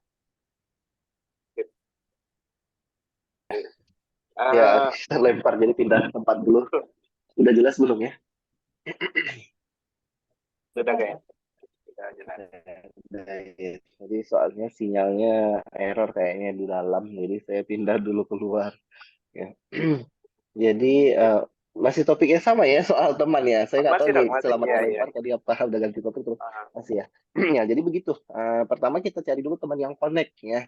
Yang connect ini kan nggak seluruhnya kita bisa terkoneksi. Kita kan punya preferensi, punya tipikal sendiri ya. Jadi belum tentu A dengan B connect, lantas C connect dengan A nggak bisa. ya nggak gitu ya, meskipun B dengan C temenan, mesti mereka satu circle, B dengan C temenan, B connect dengan A belum tentu si C connect dengan A. Nah, jadi kita kan tentu punya preferensi masing-masing. Pastikan pertama kita bicaranya memang connect pada orang tersebut, karena eh, secara alamiah kita tuh punya preferensi tipikal-tipikal orang yang bisa diajak bicara. Nah, ketika sudah connect, yang kedua pastikan orang tersebut dapat dipercaya. Ya, connect sih connect, tapi nggak bisa dipercaya nggak bisa juga ya. Jadi kita pastikan dia dapat dipercaya. Nah kan kita sudah tahu track recordnya kalau teman-teman kita lingkaran-lingkaran pertemanan kita kan biasanya kita sudah tahu track recordnya. Apa itu saudara kandung pun ya bisa, orang tua pun bisa, tapi bisa nggak kita percaya? Yang kedua, yang berikutnya kita harus tahu bahwa sama orang tersebut bisa nggak bicaranya tanpa harus aktif memikirkan dia akan tersinggung, dia akan tidak nyaman, bebas nggak kita bicara sama dia. Nah, kita juga harus cari orang-orang yang kita bicaranya ya bebas, connect, bebas, dapat dipercaya. Itu yang terutama kita harus temukan. Jika memang tidak ditemukan, seperti tadi terakhir di ujung kata Bu Devi, saya sempat masuk tadi ya. Ya, ini terakhir ya, Anda harus tahu bahwa ada psikolog, ada psikiater yang bisa ditemui, yang seperti yang sudah dibilang Bu Devi tadi, kita kan punya sumpah profesi ya, bahwa apapun yang dibicarakan di ruangan praktek itu nggak akan dibicarakan di luarnya ya, kecuali ya kan syaratnya ada kalau di psikiater ada kecuali itu membahayakan dirinya atau membahayakan orang-orang di sekitarnya atau atas permintaan pengadilan. Nah, pasti dibukakan gitu ya. Jadi kalau kesulitan untuk mencari orangnya, syarat-syarat tadi susah banget kayak menemukannya. Sebenarnya bukan susah menemukannya, mungkin otak kita terlalu penuh dengan overthinking, terlalu penuh dengan Udah perasaan ini tidak ya, nyaman sehingga kita bukan tidak menemukannya, tertutup mungkin matanya dari orang-orang tersebut gitu ya. terhijab Mungkin gitu begitu ya. Dokter Awan. Iya dari jam ya dari sebenarnya ada cuman nggak bisa ya, daripada Enggak. kesulitan nyarinya silakan aja datang, ada psikolog ada psikiater di Padak sebanyak ini gitu. Baik Dokter Awan. Ya, terima kasih Dr. Samu, Ibu Devi. Jadi, ya begitu teman-teman semua, di sini jelas ya bahwa kalau rasanya memang kita cari ini di sekeliling, kok nggak ada yang bisa nyaman, nggak connect tadi, nggak bilang bersama nyambung tadi, boleh ke Dr. Saum atau Bu Devi aja. Ya. Eh, mungkin ada juga yang nanya, bedanya psikiater sama psikolog nih di maknanya. Nah, ya ada yang ada Ibu Rahmi Fadila, silakan Ibu Rahmi Fadila, ada yang mau bertanya, silakan Bu. Assalamualaikum warahmatullahi wabarakatuh. Assalamualaikum warahmatullahi wabarakatuh. Oke, mungkin mau bertanya kepada Bu Devi. Tadi kan ada membahas tentang coping adaptif itu dengan journaling ya Bu ya.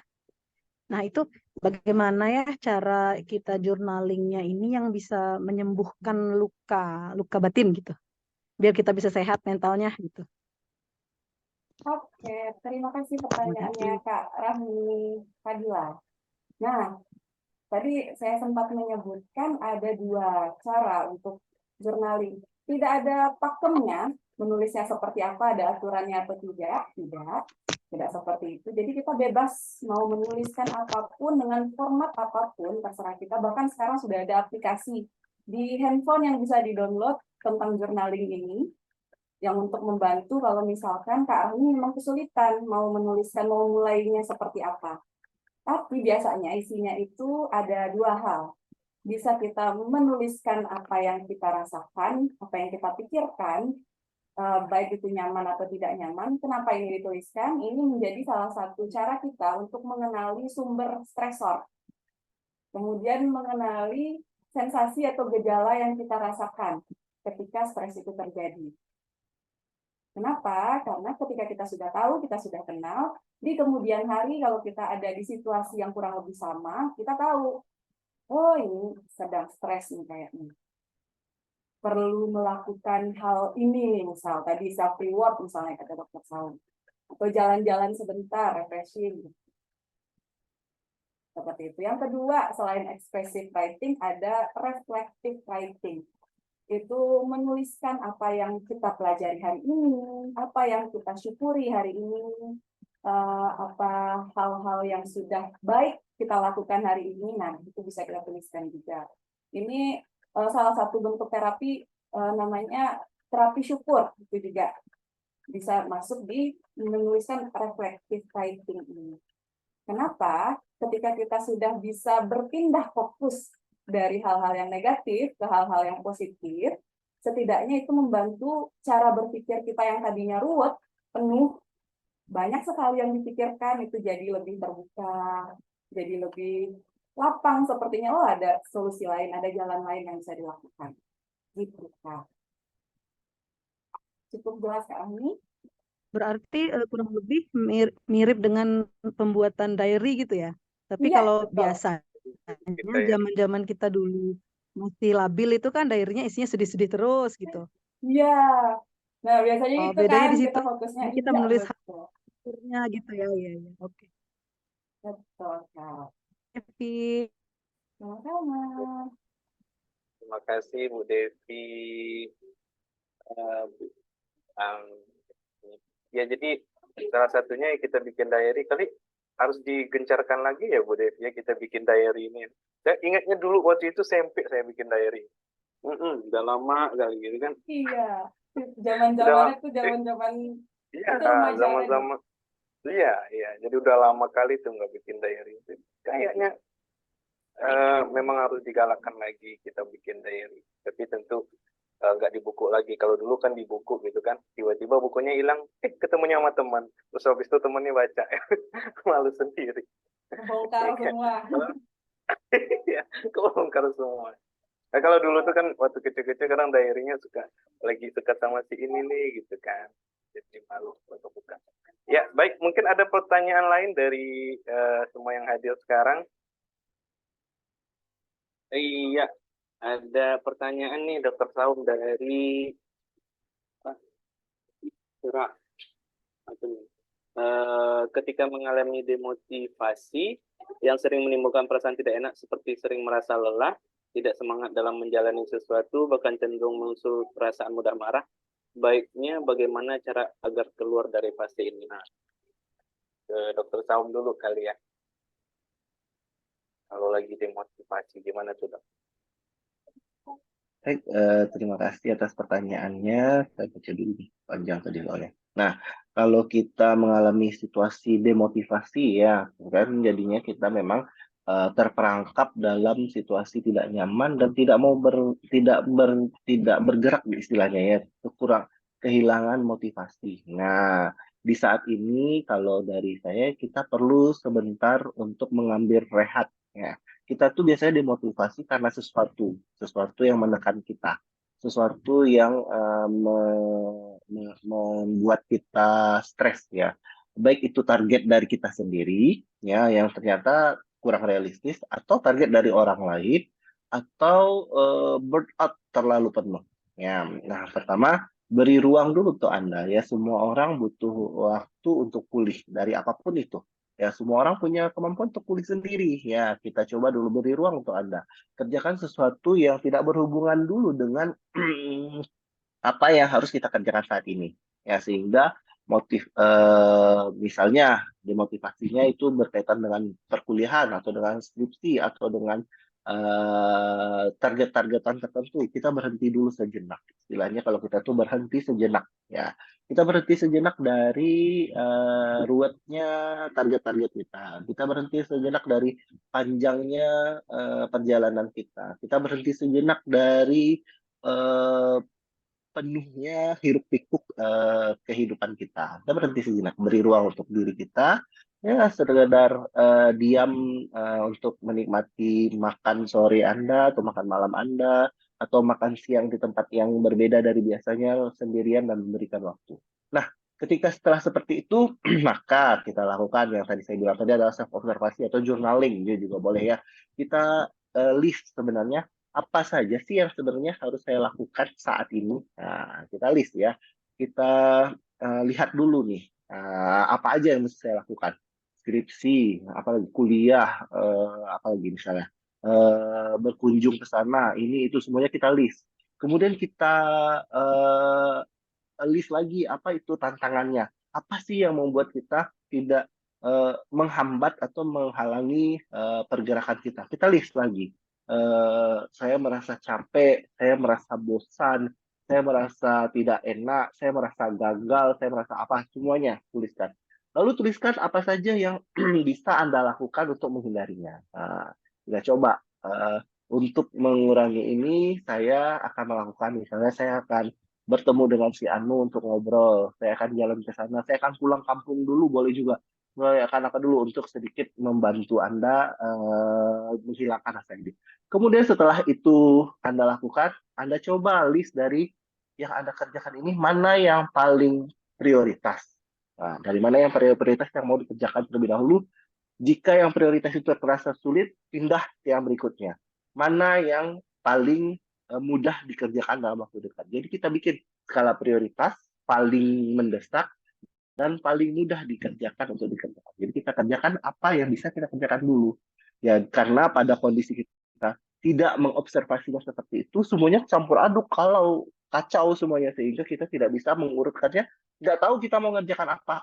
Akhirnya terdemotivasi. Nah, jadi karena itu kita harus urai aja semuanya apa yang membuat kita kalut ya dengan cara menuliskannya ya journaling atau self observasi kalau gitu. Jadi ditulis semuanya.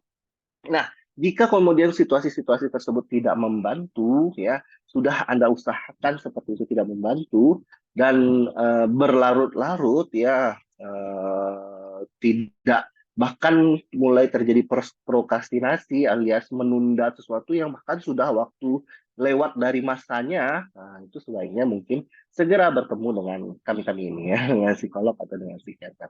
Begitu mungkin ditambahkan sama Bu Devi.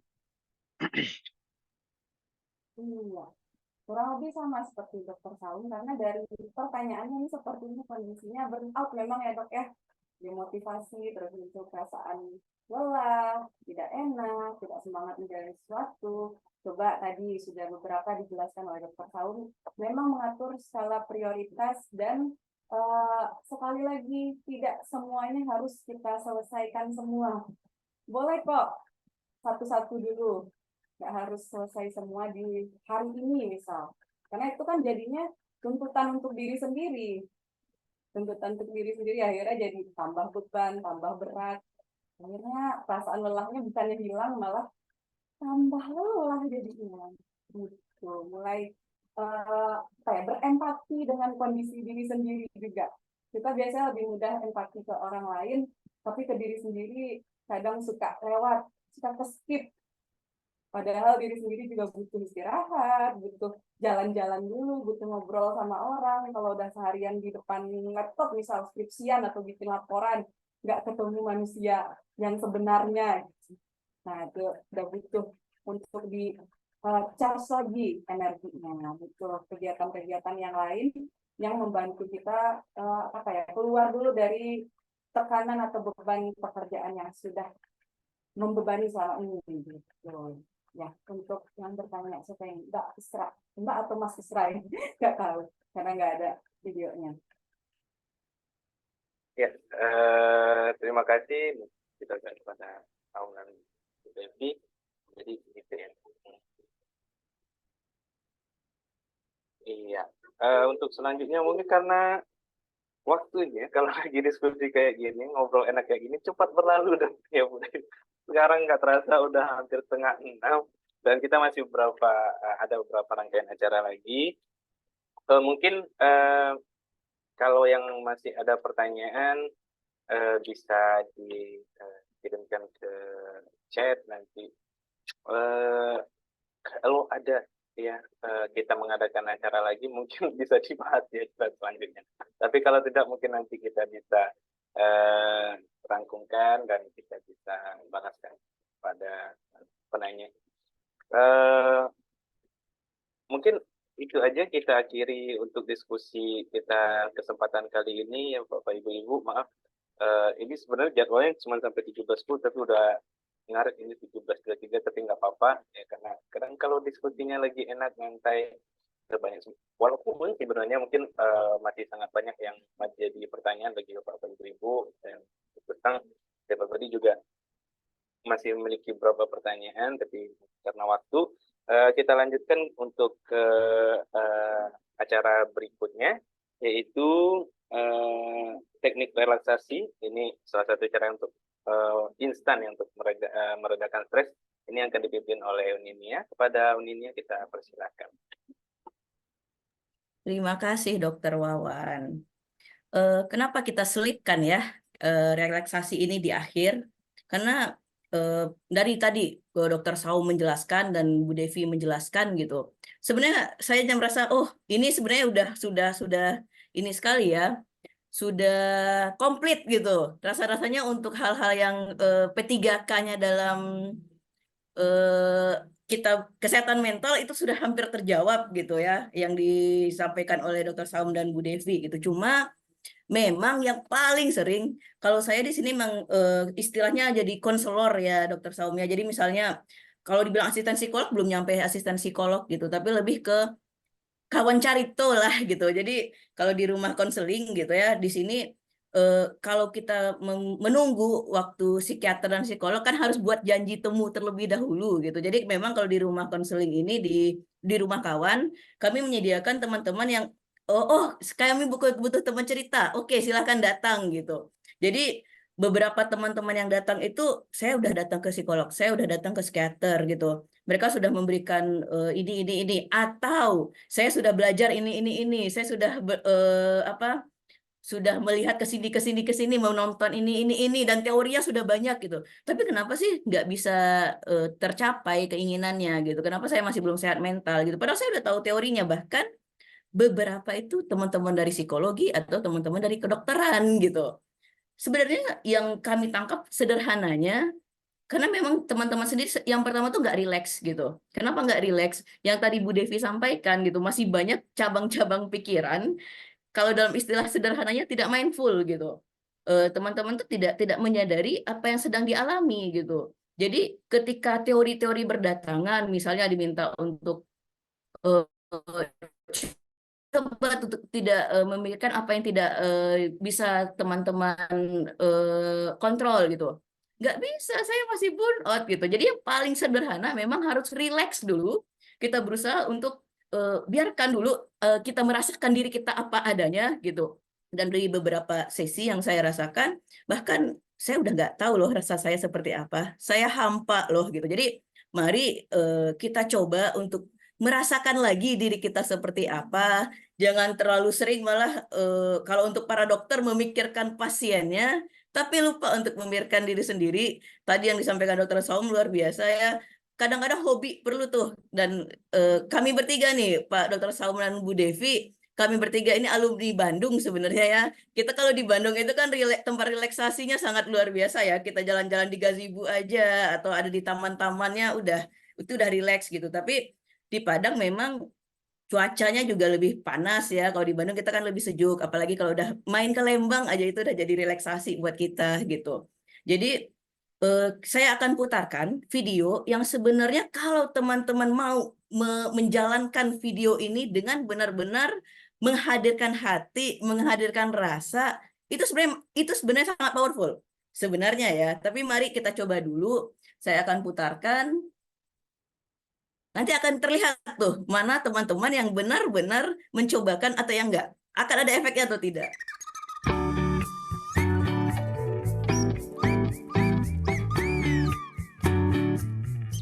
When life is stressful, many of us feel anxious and worried.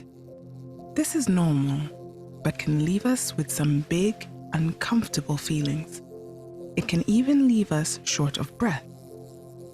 One way to help us feel calm is to focus on our breathing.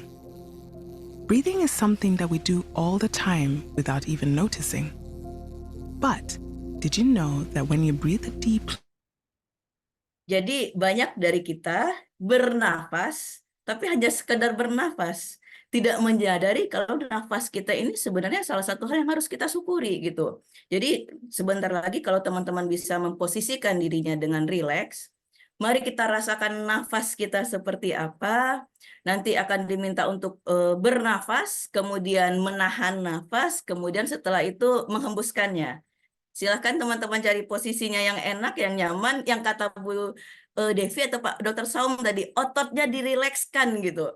Jadi fokuskan saja dengan suara yang didengar, lupakan misalnya awal bulan ya.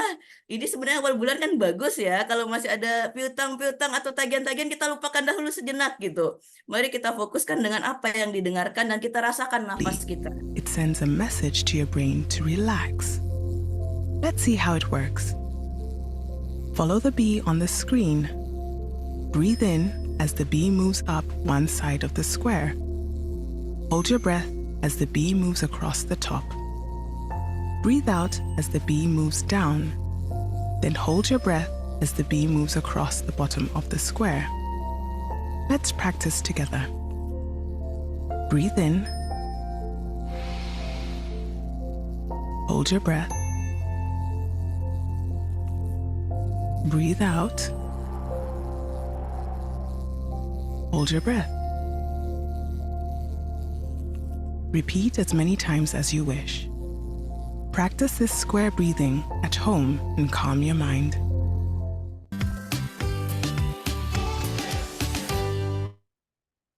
Itu salah satu yang paling sederhana ya, dengan square breathing gitu. Ketika teman-teman merasakan menarik nafas, kemudian menahan, kemudian kembali menghembuskan nafas dan menahannya kembali gitu. Itu salah satu cara kita untuk kembali menghadirkan mindful itu gitu. Dan satu lagi yang tadi Bu Devi sampaikan, mindful walking gitu. Saya cobakan juga di pasir Ulak Karang atau nggak pernah di pasir Jamba gitu. Kita nggak perlu mahal-mahal kok untuk relaksasi ini gitu. Buka sendalnya, buka sepatunya, buka alas kakinya, berjalan menikmati pasir, itu tuh sebenarnya salah satu cara yang efektif gitu. Tapi syaratnya satu, mindful gitu. Kita benar-benar hadir, merasakan kaki kita, merasakan badan kita. Dan saya punya satu lagi video yang saya harap kalau teman-teman mau memiliki kesempatan sekarang, mari kita praktekkan bersama-sama. Ini namanya 5, 4, 3, 2, 1. Kita merasakan apa yang ada yang tadi sebenarnya sudah Bu Devi sampaikan. Panca indera kita aktifkan.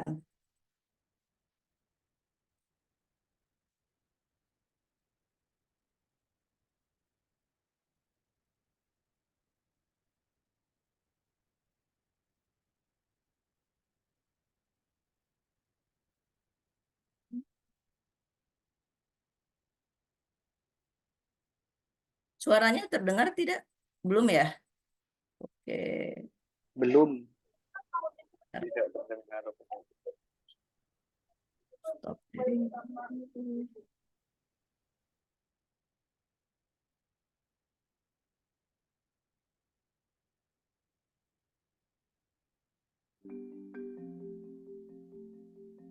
The 5, 4, 3, 2, 1 method is a grounding exercise that can help you stay in the moment and avoid negative thinking and worry. You can do this exercise anywhere, at home, at school, in the car, or even in the middle of a crowd.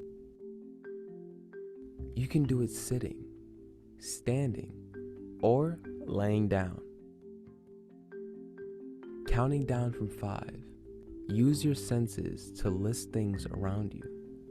Make an effort to notice details about these things. Jadi di teknik ini kita menggunakan 5 panca indera, mencoba melihat dengan 5 hal yang kita lihat, merasakan 4 hal, mendengar 3 hal, membau 2 hal, dan nanti kita cobakan bersama-sama. Things. This is how to do it. Start by breathing deeply in through your nose and out through your mouth.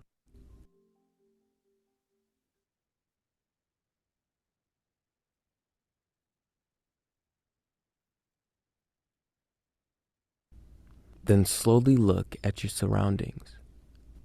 Find 5 things that you can see around you. Maybe you see a colorful poster on the wall, the spider web on the bookshelf, the lamp on the nightstand with the red shade, the cat sleeping peacefully on the chair, the cactus on the dresser that has finally bloomed. Then list 4 things that you can touch. The warm mug in your hands, the soft comforter on the bed, the denim of your jeans, the scratchy carpet under your feet. Next, listen for 3 things you can hear. Maybe the ticking of a clock, the quiet hum of your computer,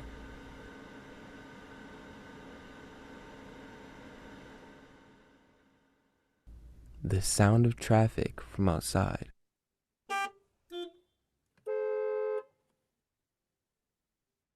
Now try to find 2 things that you can smell.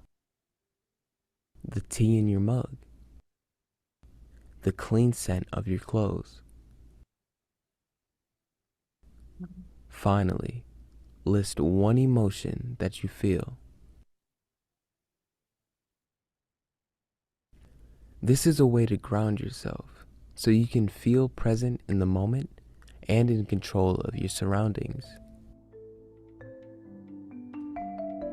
Now you try.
Use this method when you feel overwhelmed to bring yourself back to the present moment.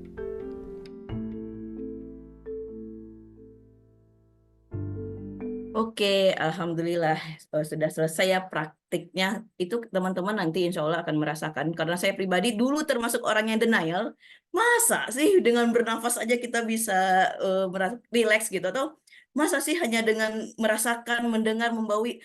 Tapi ternyata ketika saya benar-benar mencobakannya dengan benar-benar apa ya, mengetahui nih saya ada di mana, benar-benar intinya benar-benar mencobakan gitu, tidak hanya dengan teori. Oh, teori. Kalau kita hanya berdasarkan teori, kemungkinan besar kita memang bilang ah masa sih gitu. Tapi yang kita praktekkan tadi itu sebenarnya sudah terjadi dalam sehari-hari kita. Kalau untuk orang umat Muslim itu kita lakukan itu dalam sholat gitu. Kalau sholat kita khusyuk itu adalah sebaik-baiknya kita bermeditasi gitu. Tapi kalau untuk yang lainnya suka dengan olahraga yoga, itu juga salah satu cara untuk melatih pernafasan dan fokus kita gitu. Kalau tadi pertanyaan terakhir, apa sih satu hal yang saya rasakan? Jujur saat ini saya sangat merasakan senang sekali. Ternyata Dr. Saum, Bu Devi, dan Dr. Wawan tadi saya tidak menyangka ekspektasinya ternyata dengan sebentar, dengan waktu yang cukup singkat, tapi saya merasakan banyak lagi ilmu-ilmu yang oh ternyata sesederhana itu ya, oh ternyata kita nggak perlu berpikir overthinking ya, itu merefresh sekali ilmunya, jadi saya sangat merasa senang sekali pada sore hari ini. Dan penutup dari saya untuk teman-teman sekalian, ini yang cerita dari guru saya, Pak Asep Hairul Ghani, psikolog gitu. Beliau bercerita begini, ada satu pasien menghubungi beliau begini, dokter Pak Asep, Anda psikolog? Iya, saya psikolog gitu. Maukah Bapak untuk membantu saya mengobati saya gitu?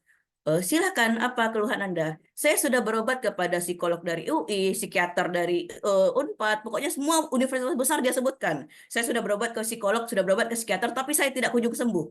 Kemudian Pak Asep bilang, apakah Anda menjalankan apa yang disarankan oleh psikolog dan psikiater tersebut?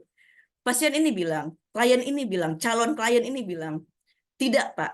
Oke, kalau Anda tidak melakukan apa yang sudah disebutkan oleh psikolog dan psikiater yang disarankan kepada Anda, saya tidak menerima, saya tidak bersedia untuk menerima Anda menjadi klien saya. Kenapa begitu? Karena hanya menambah daftar nama-nama yang gagal untuk mengobati Anda. Jadi intinya apa? Yang bisa mengobati diri kita ya diri kita sendiri. Psikolog, psikiater, konselor, atau teman-teman kita cuman menjadi fasilitas. Apakah kita mau bertumbuh, berubah atau tidak, itu berada di tangan kita. Termasuk apakah kita mau mencobakan teknik-teknik relaksasi tadi atau tidak, kita mau mindful atau tidak, semua perubahan ada di tangan kita. Demikian dari saya, kembali kepada Dr. Wawan. Terima kasih Pak Dauninia, terima kasih banyak atas ilmu relaksasinya. Jadi kalau lagi pusing, lagi stres bisa dicobakan gitu ya, biar selain istighfar kali ya ini. Jadi Itu banyak udah pasti, istighfar insya ya. Allah itu mindful, tapi kan nggak semua orang Iya, punya ilmu iya, istighfar ya. benar. Jadi terima kasih kita sekali lagi kepada Minya, dan selanjutnya mungkin kita masuk kepada closing statement dari pemateri, mungkin kepada pertama kepada Dr. closing statementnya apa sih yang need to notice sekali gitu pada kesempatan kalian. Silakan kepada Dr. Baik, terima kasih. Mungkin saya punya pesan ya bahwa kita selalu butuh waktu untuk pulih. Sadari itu, bahwa kita selalu butuh waktu untuk pulih. Dan ketika kita tidak mampu untuk pulih sendiri, tidak ada salahnya untuk segera mencari rekan, saudara, bahkan psikolog atau psikiater yang dapat membantu kita. Mungkin demikian. Terima kasih. Mungkin Bu Devi ada Kalau dari statementnya. saya, untuk menambahkan ya Dokter Wawan, kesehatan mental bagian dari kesehatan kita secara keseluruhan. Sadari gejala-gejala yang dirasakan, pahami kebutuhan-kebutuhan diri kita. Mungkin kita bisa mencoba dulu sendiri, tapi jika sudah terlalu kelelahan, tidak masalah untuk mencari bantuan, karena itu juga usaha kita untuk menyembuhkan diri kita. Begitu dari saya. Terima kasih Bu Devi. Jadi kesimpulan dari ngobrol sore kita pagi ini kan, ini semangatnya pagi terus nih Bu Devi. Jadi kesimpulan dari ngobrol kita sore hari ini yang bagi teman-teman semua, ibu-ibu, bapak, bahwa kesehatan mental itu perlu, terlebih di lingkungan kesehatan yang dimana memang yang Dr. kita tadi itu di bidang kesehatan sendiri itu pressure-nya luar biasa jika dibandingkan dengan pressure di tempat lain, dan juga mungkin lingkungannya ya kalau Dr. tahu Mbak Devi. Kalau kita ini kan orang kesehatan nih, kita hubungannya orang-orang sedih semua ya, yang kita layani kan ini pasiennya sedih semua nih. Saya juga pernah ini tentang emotional response ya. Jadi bahwa kita tuh cenderung untuk sedih kalau lihat orang sedih. Nah, yang dokter sama tenaga kesehatan lain kan yang di ini orang sedih semua. Dan kalau di bank enak tuh kan, orang lagi bawa duit banyak gitu kan.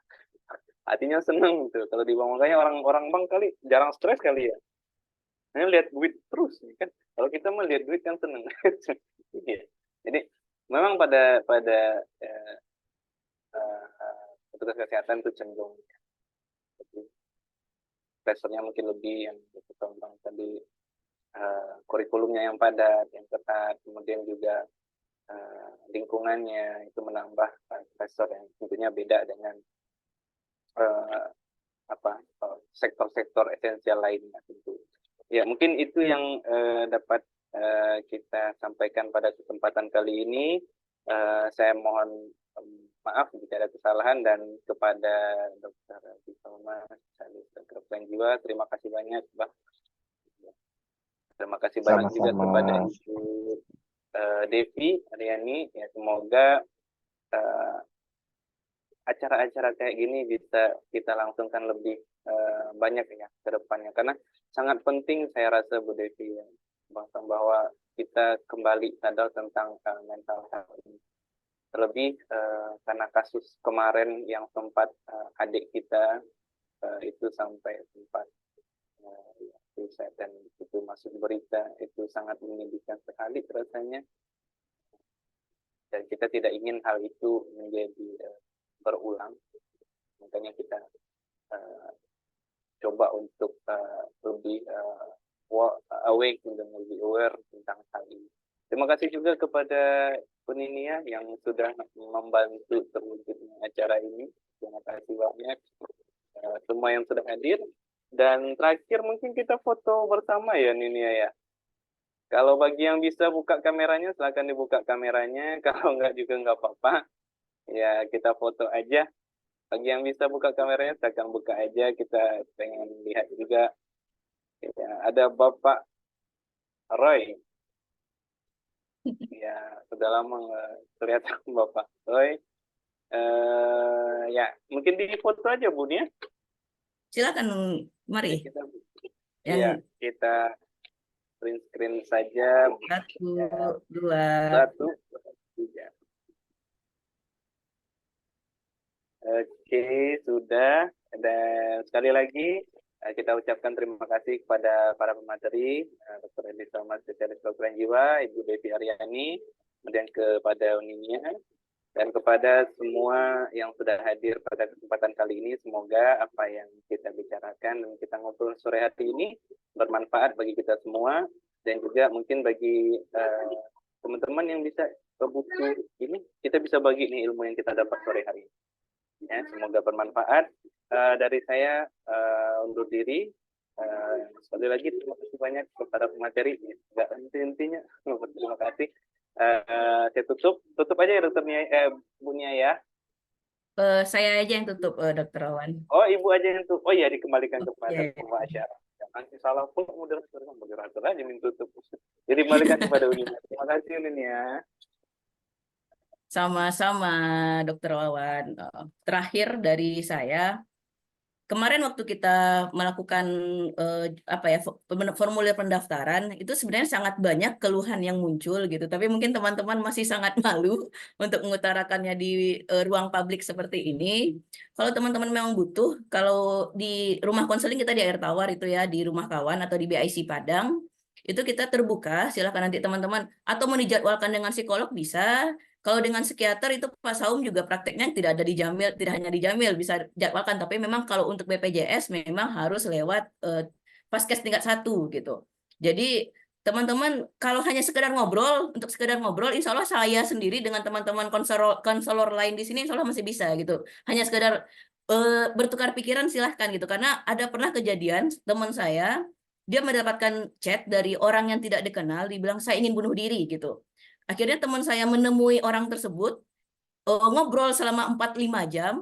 Dari 45 jam itu, kamu masih ingin bunuh diri? Tidak. Alhamdulillah tidak gitu. Jadi makanya kenapa saya dan Ibu Miftahul Hayati, rekan Dokter Saub juga, psikolog juga, kami mendirikan rumah konseling ini fungsinya itu. Teman-teman bisa datang kapan saja, menghubungi kapan saja, kalau memang ada kejadian-kejadian darurat mental gitu. Jadi silakan dimanfaatkan.